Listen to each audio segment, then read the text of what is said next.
Okay, everyone, it's about time we talked about Highguard because a lot has happened. Though first, there's one number that really stuck out, and that is 18%, because 18% is how low the Steam user reviews got for this game on its launch day, for a lot of reasons. Performance issues hurt the game outright, and humongously. A kind of confused audience couldn't believe that this was the game that Jeff Keighley had been so excited to show off, that he literally kept as the "and one more thing" for the biggest game reveal event of the entire year. Now you pair that with player numbers dropping off massively during the launch week, and you've got a clear narrative, one that begins to look a bit like Concord. But it's a good thing we waited to do this video, because now, over a week later, a different view of the game is forming. Things are a bit more complex, and suffice to say, it at least seems that this team being independent and not being strapped down by being part of a big AAA publisher, well, it seems that that is a damn good thing. Let's get into it. When we ended our pre-launch coverage, we said Highguard could be a total shit show, or it could be the next game from the people who made Apex Legends and Titanfall an equally incredible experience. And certainly if you look at the pure numbers, it's obvious, or it would seem obvious, that the former is true, that it is a shit show. And it does feel like so many games we've seen before, right? Performance issues at launch, souring the game for many, and then what remains just doesn't really land with people. And it's an odd game. It's a weird hybrid of Capture the Flag with Rainbow Six Siege base defensing, but with Apex Legends gunplay and heroes. It's not clear where it fits, and it absolutely looks like, well, another multiplayer game that stumbles and dies out pretty much immediately off the bat. And based on the biggest headlines, that would seem to be true. But it's a good thing we actually looked at the detail, because the reality here is way more interesting. Now, Highguard is a game that's ended up being divisive, but now the time's passed, there's a lot of detail and a lot of numbers that have changed. And that's what we need to talk about next. What you probably already know is that by a week, Highguard went from a concurrent player count in PC of 97,249 to a weekend high of just 15,000. So going peak to peak, that's just under 90% of players gone within 7 days. We don't know about the console numbers, but I think it seems unlikely that they'll return to that peak, or that, the general gaming audience will change their mind and suddenly come back to the game. But what's marked this story is a hostility in the reaction, at least from some circles. Now that sparked its own counter-reaction. We saw senior game leaders like Sven of Larian asking for critics to be less hurtful. Not hurtful as in, not a good review, but I think it was the tone, how scathing in a way that almost felt personal some of it came off. Now, obviously for the devs, well, they just worked on the game, now they've shipped the game, but then things got a bit more interesting as time went on, and as that initial drama began to die down, because by the time that weekend rolled around, they had actually committed to a 5v5 mode, and as a permanent mode. All in response to player demands, they confirmed that Ranked is coming, and they've shipped multiple rounds of patches. For some people, that'll fix some of their problems, though not all of them, but here's what's cool. When you look at the review data, you see that the story is truly developing in a new direction. The reviews then. The overall review score on Steam has climbed to 42% positive. That's a lot better than the opening of 18, and it means the game is now marked as mixed in Steam. And, well, a 30% move in 7 days is fairly impressive, especially for a game that started so heavily swung in one direction. But what's a bit more telling is that as the days have went on, we see that the ratio of positive to negative reviews has actually shifted substantially.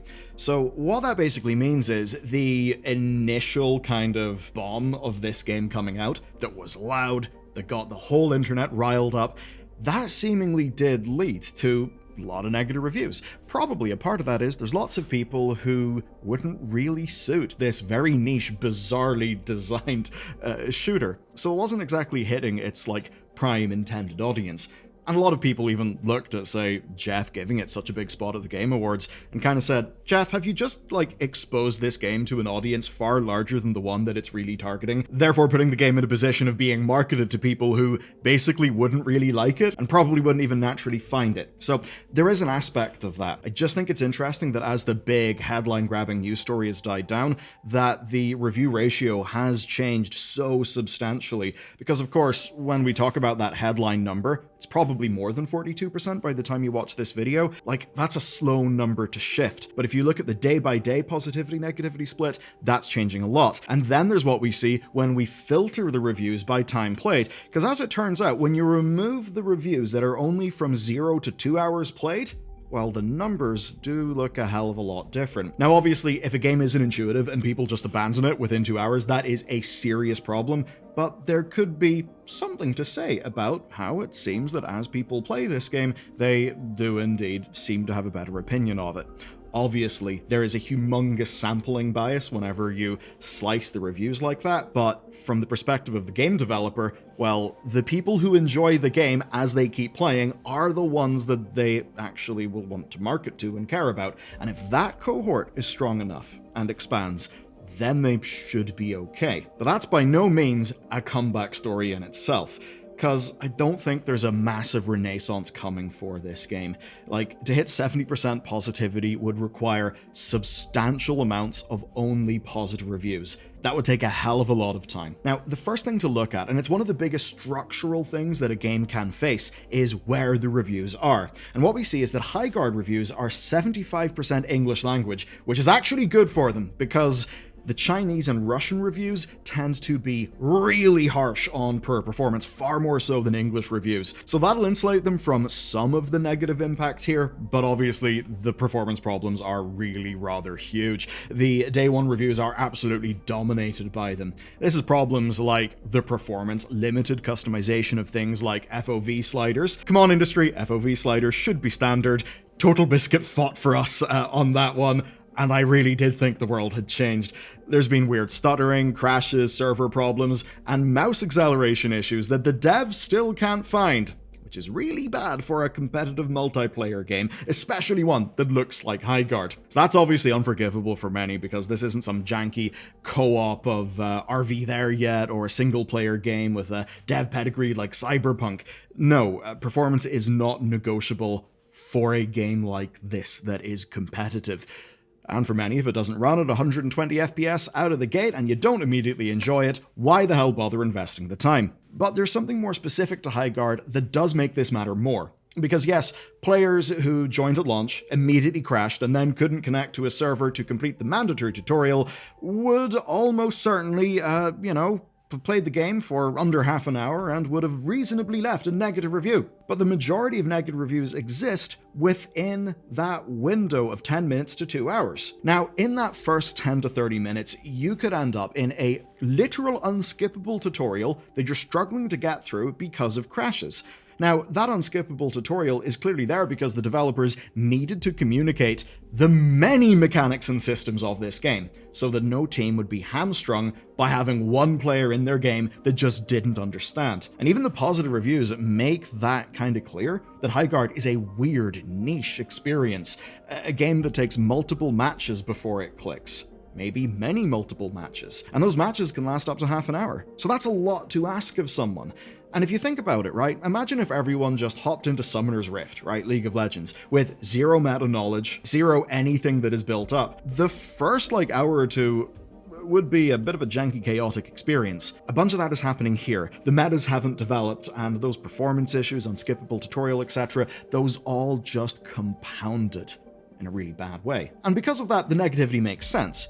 But as I said, if you filter reviews to only the players who actually, you could say, gave the game a fair shake, with the asterisks that in this case fair would mean pushing through performance issues and crashes that I do think are quite unacceptable, well then the picture does look to be better for this game. That's the most important factor here, because the people who played Highguard for an hour and felt so passionately that they had to leave a negative comment are probably not the people who should have been playing Highguard whatsoever.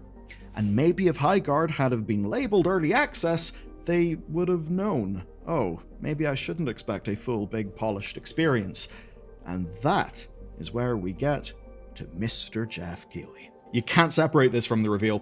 171 million people were able to learn about Highguard because of the Game Awards appearance. The developers were friends with Jeff Keighley, who liked the game in testing and gave them a slot on literally the biggest stage in gaming.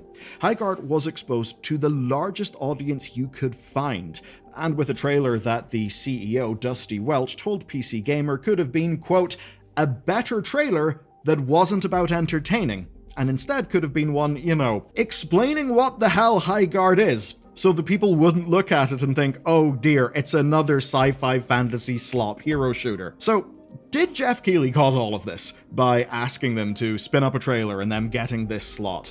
Should Highguard have been seen by that many people? Well, the devs at Wildlight believed in the game that they had made, and they hoped they would find some kindred spirits who would agree with them. They had a chance to speak to the largest audience in gaming, they took that chance. And rightly so. I mean, going by the idea that, say, a year ago, if you told us that an extraction shooter would have been one of the best-selling, most loved mass-market games of 2025, well, just about everyone would have doubted you based on how people treat that genre, and even how it's seen as being sort of niche, even though it's a big niche. So we see that odd games can succeed, meaning if you're doing one of those odd games, yeah, why not take a punt at the Game Awards, especially if you're not having to pay the pretty big amount of money that usually costs.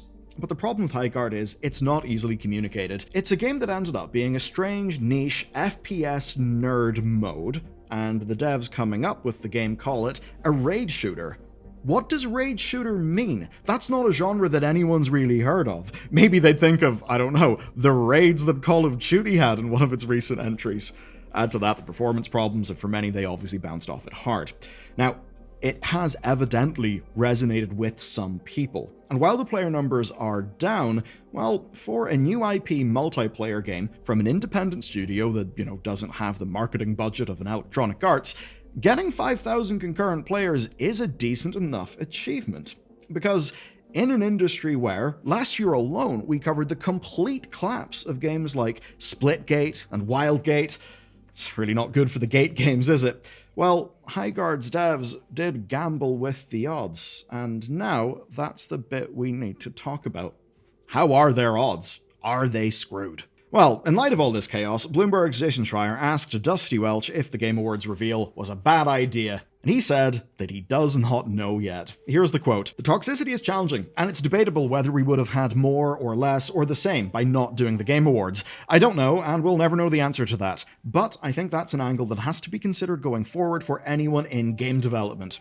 And based on that, I have questions for you. Do you know what Rogue Point is? Maybe you don't, because it's a new co-op shooter from the people who made Black Mesa, and it's coming out next week. Do you know what Speedball is? I certainly don't, and by the way, I didn't know what Rogue Point was either. Well, Speedball is the newest game from the Sniper Elite people. That's Rebellion Games. That's them resurrecting a classic IP, and the game has been in early access for 2 years. Let's do another one. Do you know what Out of Action is? Well, it's this. It's a pretty sick looking solo dev PvP FPS that's already sold 10,000 copies. You probably did not know about those games. I certainly didn't. But we all knew about Highguard. So for better or worse, that Game Awards reveal made sure that nearly 100,000 people tried playing the game at launch.